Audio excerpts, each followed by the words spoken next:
Om Ajnanatimirandasya Jnananjanam Shalakaya Chukshurunmilitam Yena Tasmai Sri Gurave Namaha Gurave Gaurachandraya Radhikai Tadalaye Krishnaya Krishna Bhaktaya Tadbhaktaya Namo Namaha Narayanam Gurum Vande Sharanyam Bhakta Bandhavam Gauramanovistam Purnam Radhadasyam Pradayakam Rupanugacharya Varyamburupa Manjari Preshtakam Patita Pavana Karuniyam Yugacharya Narayanam Vancha Kalupataruvyascha Kripa Sindhubhyaevacha Patitanam Pavanebhyo Vaishnavebhyo Namo Namaha Namo Mahavadanyaya Krishna Prema Pradayate Krishnaya Krishna Chaitanya Namni Gaura Tulsi Namaha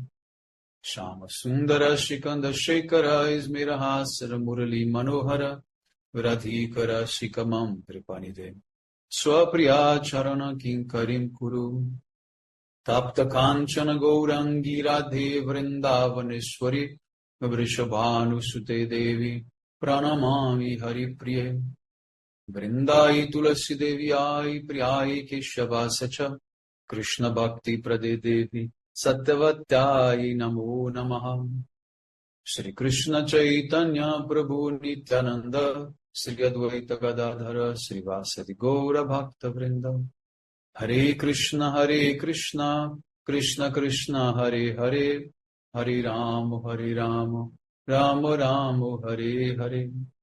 So first of all I begin offering my most humble obeisances to the dust of the lotus feet of Paramaradattama Sri Guru Pada Padamo Nitalila Pravishta Om Vishnu Pada Paramahamsa Paribrajacacharya Ashtotara Sata Srimad Srila Bhakti Vedanta Narayana Goswami Maharaj Srila Gurudeva, and to my worshipable Shiksha and Sannyasa Guru Nitalila Pravishta Srila Bhakti Vijnana Bharati Goswami Maharaj, and to all Sri Rupanu Gaudiya Guru Varga, to all Tridandi Sannyasis, Brahmacharis, Vaishnavas, Vaishnavis, and to all the assembled devotees here today, my most respectful obeisances. So by the causeless mercy of Srila Gurudeva and all Mahabhagavatas Acharyas, we are able to assemble here one more time. Text 17. The gopis' outburst, overflowing of emotion, bhavochvasa, when meeting with Krishna, is described in Krishna Karnamrita 12. May my heart attain indescribable bliss at Shri Krishna's lotus feet, which are the eternal abode of pastimes for the original goddess of fortune, which thwart heaps of lotus flowers pride in their beauty, and which are deeply respected everywhere for their great power in giving shelter to the surrendered souls. Now the commentary of Srila Gurudeva Bhajana Rahasya. When Shri Krishna reappeared after vanishing from the Rasa Lila, a gopi who was burning the fire of separation from him placed his lotus feet upon her breast. Sri Lila Shuka explains that this refers to Shri Radha's keeping Krishna's lotus feet on her heart. Shri Krishna is enjoying with Radha in a solitary Nikunja. Shri Krishna is enjoying with her. As soon as he places his reddish lotus feet on her breasts, they become even more reddish. May these lotus feet, smeared with kumkum, fully manifest within our hearts. In describing the speciality of Shri Krishna's lotus feet, he says that they defeat the pride of lotus flowers. How? The material lotus flower is cooling, fragrant, soft and beautiful for the five senses, and the bumblebee becomes mad by drinking its honey. But Shri Krishna's lotus feet are intoxicating in a different, exceptional way. These feet are the embodiment of beauty and wealth for all living beings, in both the material and transcendental worlds. And they are the eternal abode of pastimes for the original goddess of fortune. The word Nikhila Bhuvana Lakshmi in this text can also refer to all the gopis who offer their everything to these lotus feet. Shri Krishna removes the affliction of their calm by touching them with his lotus feet. The young girls of Braj affectionately keep these lotus feet on their hearts and serve them in every way. So this is why we take shelter of Krishna's lotus feet, because it's very cooling, very refreshing, so that it can also cure our heart disease of lust. Now text 18. It is also said in Krishna Karnamrita 18 that his eyes are fresh and reddish like the early dawn, full of compassion and very long and wide.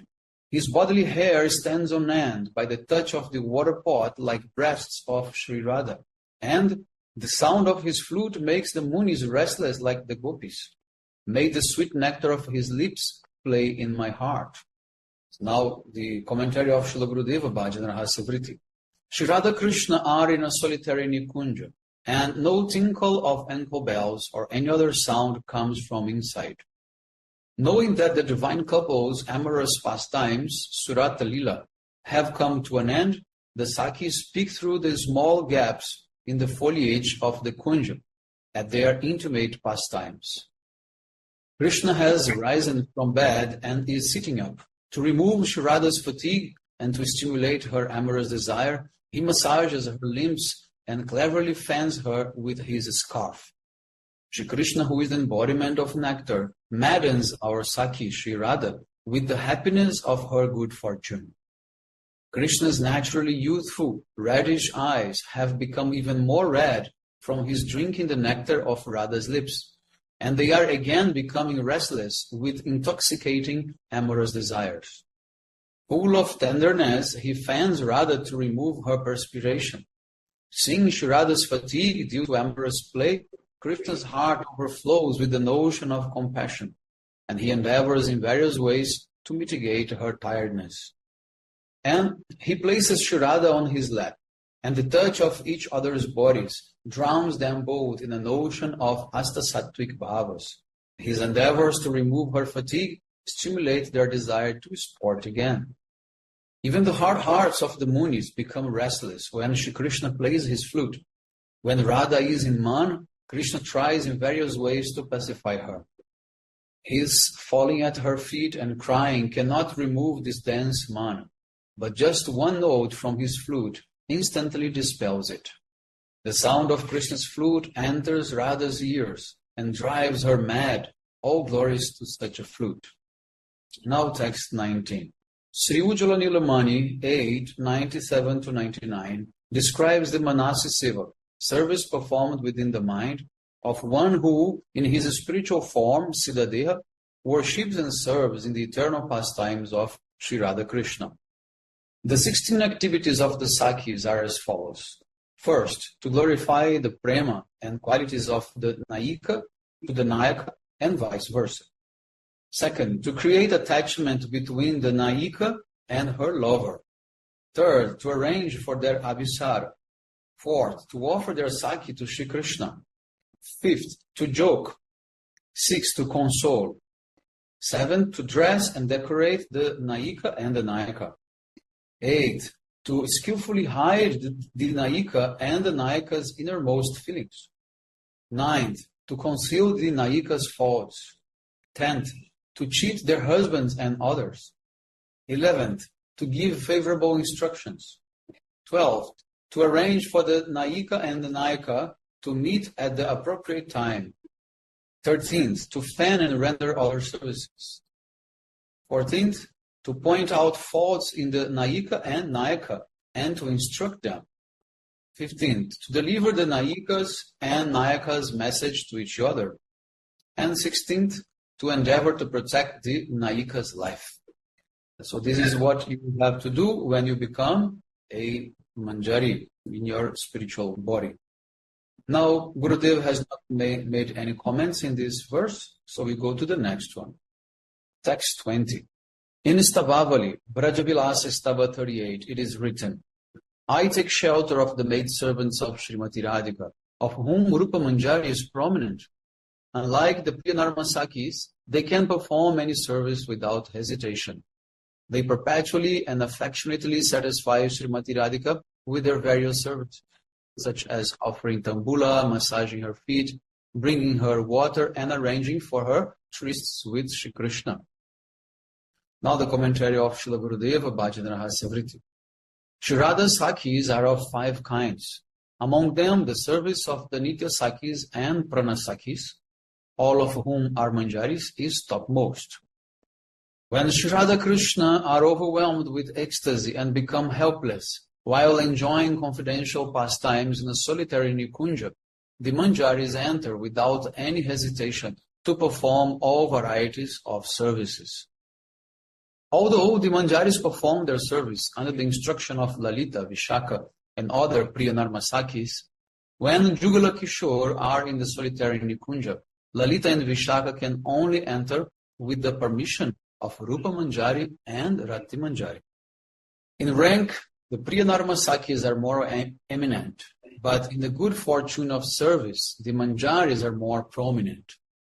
Even when the Priyanarmasakis cannot enter the Kunja, the Manjaris freely serve the divine couple there. Often, when Shri Krishna desires to meet Shri Radha, he must repeatedly entreat the Manjaris. Only then does he receive the opportunity to meet with her. So now text 21.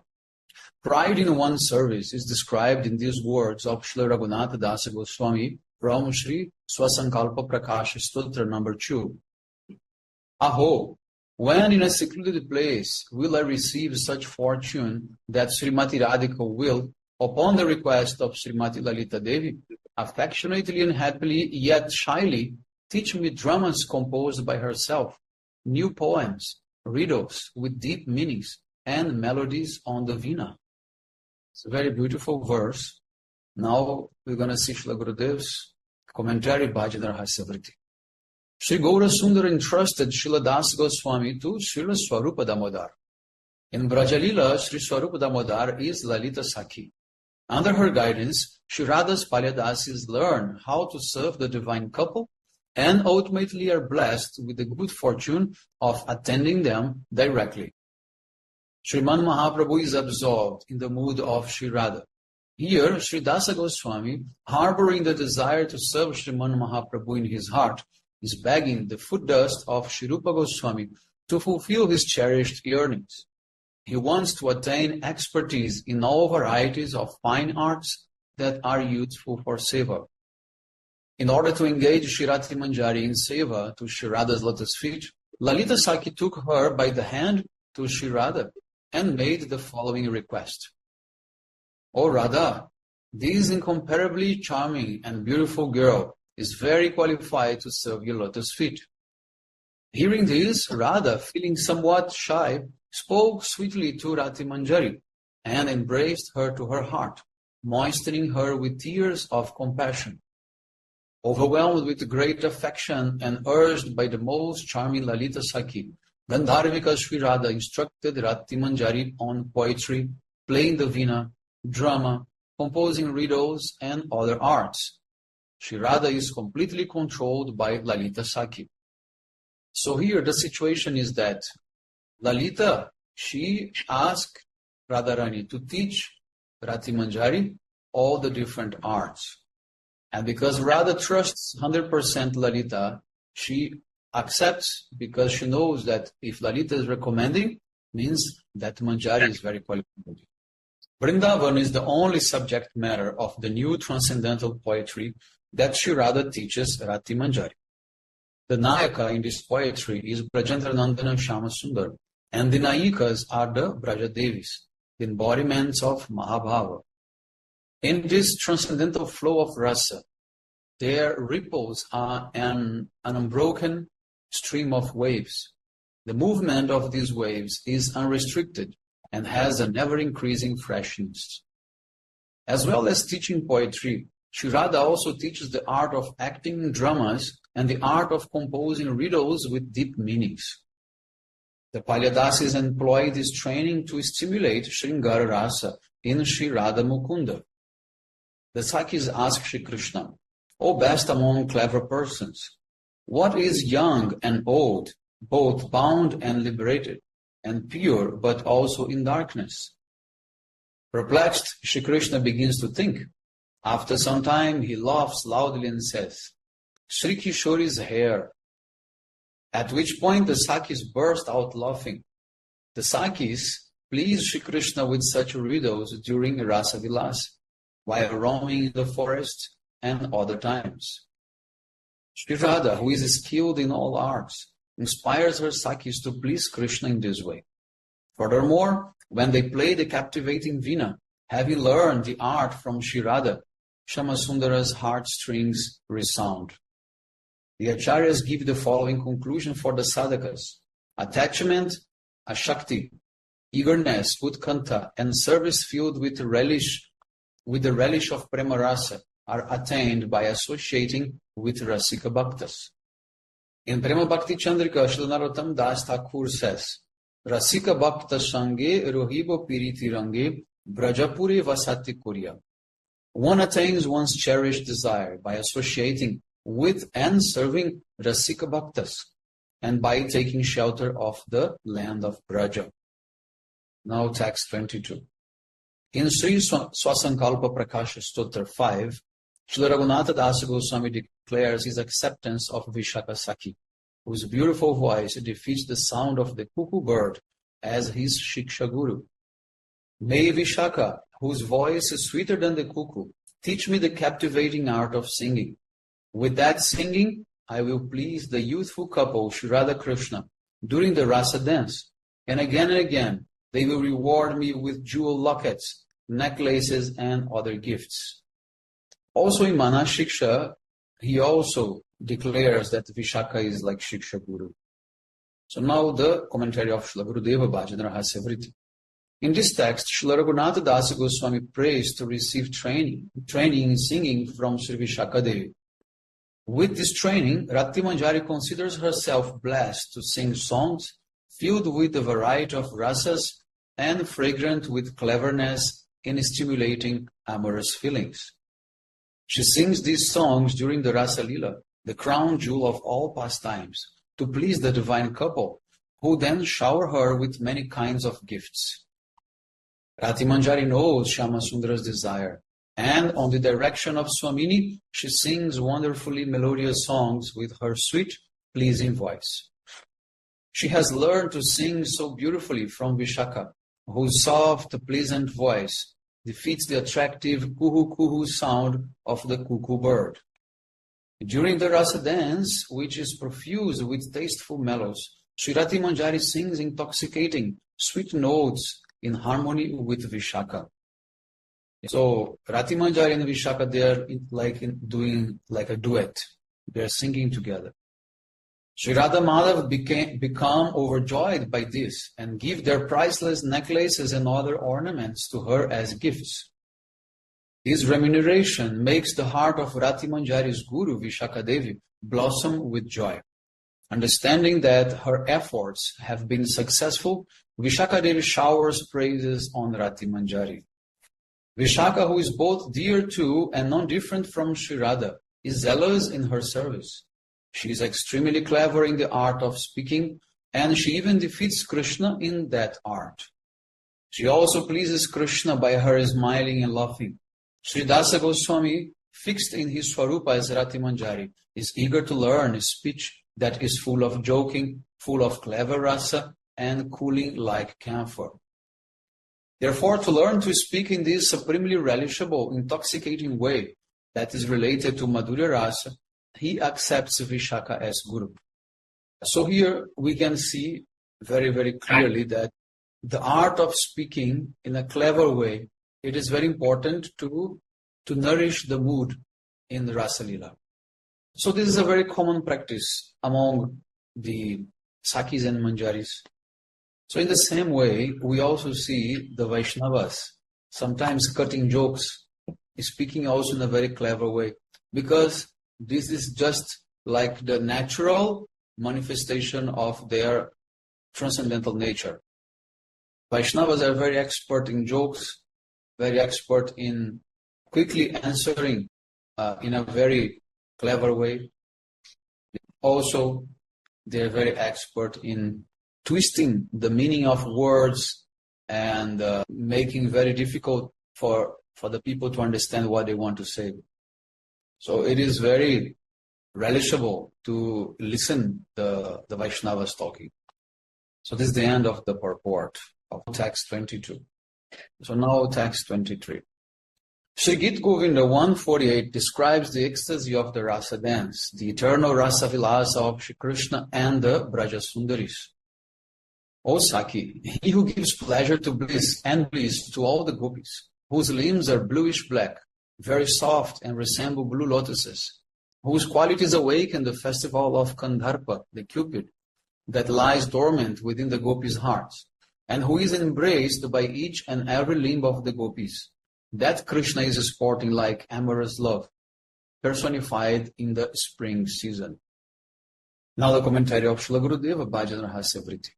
The crown jewel of connoisseurs of mellows, Dhirlalita Nayaka Brajendra Nandana Shri Krishna Chandra, appears as Kamadev personified and relishes Sringara Rasa with the Brajadevis.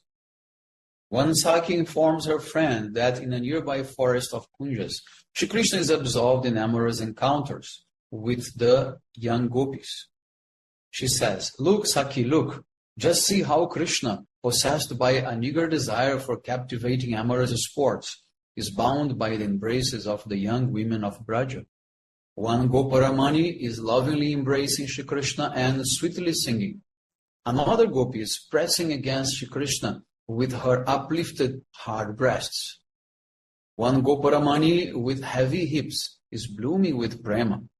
On the pretext of whispering into his ear, she fulfills her heartfelt wish by kissing him. Shri Krishna is also increasing the love of the beautiful women of Braj by embracing and kissing them and pleasing them with his smiling sidelong glances. Shri Hari, not considering right or wrong, displays his charming pastimes with the Goparamanis in the spring season. With his body, which is exquisitely soft like a dark blue lotus flower, he creates a great festival of Cupid by awarding the nectar longed for by the Braja Sundaris. He is freely embracing and touching them, thus manifesting himself as the personification of Sringara Rasa. The word Indivara in this text indicates coolness. The word Shreni indicates relishing ever-fresh mellows. Shyamala indicates beauty, and Komala indicates extremely softness. Now text 24. Jagannatha Vallabha Nataka 3:11 describes the happiness the gopis feel when they finally see Shri Krishna after being separated from him. Sri Radha said, "From the moment Shri Krishna, the enemy of the Madhu demon, unexpectedly came before my eyes, wicked Cupid stole my heart. Nonetheless, if he will come within my vision again, I will decorate those moments with jewels." Now the commentary of Srila Gurudeva Bhajana Rahasya Vritti. This text, written by Shri Rai Ramananda, describes Shri Radha's deep attachment for Shri Krishna, which she expresses to her intimate friend Madanika. Her friend consoles her, saying, "Why are you so sad? Just see, the captivating fragrance of the newly blossomed Ketaki flowers attracts the bumblebee from afar. But if the bumblebee finds no honey in the flower over which he hovers, does it not abandon that flower? Similarly, you became attracted by seeing Shri Krishna's lotus face, but Krishna had no such prema. And even if Krishna has prema, he has no understanding of how much prema you have. So it is only appropriate to give him up." So Shri Radha contained herself and then replied, "All right, I will now give him up." She shuddered, her heart full of fear, and then with a trembling voice said, "O Saki, I have given up as you told me, but I cannot give up my memories of his beauty and qualities. As much as I try to forget him, so to that degree, memories arise in my mind of his gentle, soft, smiling lotus face and his reddish bimba fruit-like lips on which the Vanshi splendidly rests. When I receive this enchanting darshan, two enemies, Madan, the Cupid, and Ananda, the joy, appear and obstruct my vision." By saying this, Shri Radha lost her external consciousness and fainted due to her increased longing to have Shri Krishna's darshan. So the point here is that Madanika, she advises Radha to forget about Krishna. And Radha thought, okay, she's my dear friend. I will follow her advice. I will try to do it. But she was unable to do. And now, after trying that and failing, Srimati Radhika now lost her consciousness because that was too much pressure on her. This longing caused an inexpressible happiness to arise in her heart, and she was overwhelmed by a deep yearning to serve Krishna with her body. Later, Sri Radha said to Madanika, "O Saki, if Krishna presents himself before me now, I will not let these two enemies, Madan and Ananda, enter my heart, and I will gaze upon him to my full satisfaction. I will decorate the moments that give me sight of my beloved with garlands, sandalwood paste, and many jeweled ornaments." So now text 25, which is the last of this chapter. The midnight pastimes, Ratri Lila, are described in Govinda Lilamrita 22:1. At night, Radha and Krishna, who are very anxious to see one another, finally meet. Their dear gopis worship them by performing many services. Radha and Krishna become weary from roaming in the forest, singing, dancing in the Rasa Lila, and performing other pastimes with these most beloved Sakis. Their group of loving maidservants then serve them by fanning them, offering them camphor and tambula, massaging their feet, and so forth. Then the divine couple lie down on a bed of flowers. I remember that Sri Radha Krishna. It's now the commentary of Srila Gurudeva Bhajana Rahasya. The Sakis returned to Javat Gram from Nanda Bhavan with many different food preparations given by Dhanishta or Kundalata, which are mixed with Shri Krishna's Adharamrita, the nectar of his lips. So they were cooking. Then Krishna came back in the evening. He took his supper. Then whatever was left over, probably Madhya Yashoda gave them back, so much of that prasadam. And then Nishta took some of Krishna's remnants and mixed with that. And they took home to their houses in Javat. By the beauty and fragrance of these preparations, the eyes and nose of Swamini and the other Sakis are satisfied. The Sakis also bring some indication of the place of rendezvous. At night, when everyone is sleeping, the Sakis dress and decorate Sri Swamini with clothes and ornaments suitable to the phase of the moon and take her for Abhisara. Swamini meets her beloved at the designated place, and they relish joking, playing dice, Rasa Lila, and other pastimes. The young couple then rest on a bed of flowers, which has been prepared by the Sakis. At the end of the night, they awaken, much to the delight of the Sakis. So when they wake up, that is the beginning of the Nishanta Lila, the end of night. And then the cycle restarts again. So this is the end of the Bhajana Rahasya book, completing the 8 chapters. So now, just to conclude, there are a few words of Srila Bhaktivinoda Thakur to close the book. So he says, the Raganuga Bhakta, and especially the Rupanuga Bhakta, remember Sri Radha Krishna's Jugala's night pastimes, and while chanting the holy name, they humbly pray, when will I attain service in these pastimes? The sadhaka remembers these pastimes in the association of Rasika Bhaktas and gradually reaches perfection. This point is very important. Srila Bhaktivinoda Thakur is saying that to remember these pastimes, the sadhaka must be always in the association of the Rasika Bhaktas, not alone by himself. So what does it mean? You can have the association directly in physical presence or by reading their commentaries on those pastimes. That's why our acharyas, they write books and commentaries, so they will keep their association always available for everyone. So upon attaining internal realization of his eternal identity, Swarupa Siddhi, he takes birth in a gopi's house in Prakata Lila by the arrangement of Yogamaya. There, under the guidance of Shri Krishna's eternal associates, his seva in the pastimes matures.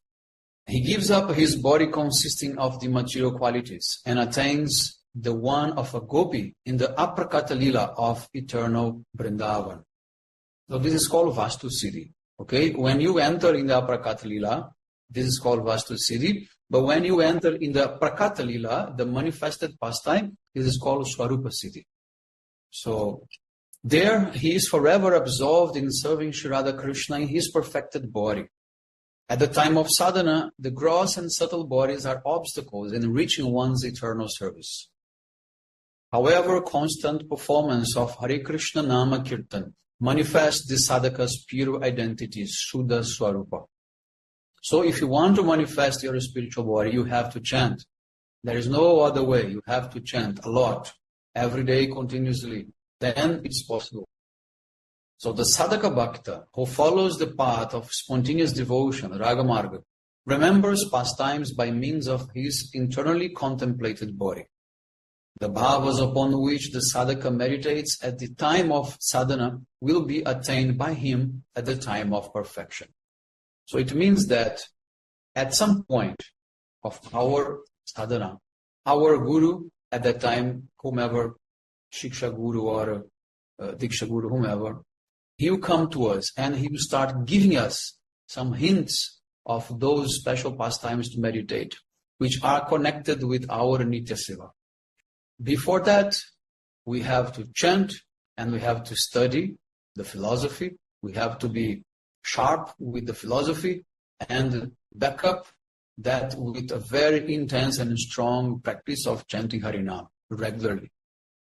So today we are concluding this very beautiful book, Sri Bhajana Rahasya, and we pray to the causeless mercy of Srila Bhaktivinoda Thakur and Gurudev and all our Rupanuga Guru Varga, that something of what we heard can stick in our heart.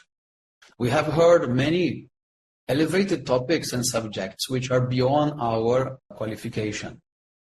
But nevertheless, if Srila Gurudev gave us, that we should accept.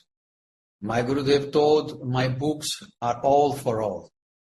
So Gurudev wants to make us qualified. So slowly, by and by, we will be studying all the books and chanting, and gradually something will definitely, some realizations will come. I also want to express my heartfelt appreciation to all the devotees who accompany us in this beautiful journey of studying Bhajana Rahasya.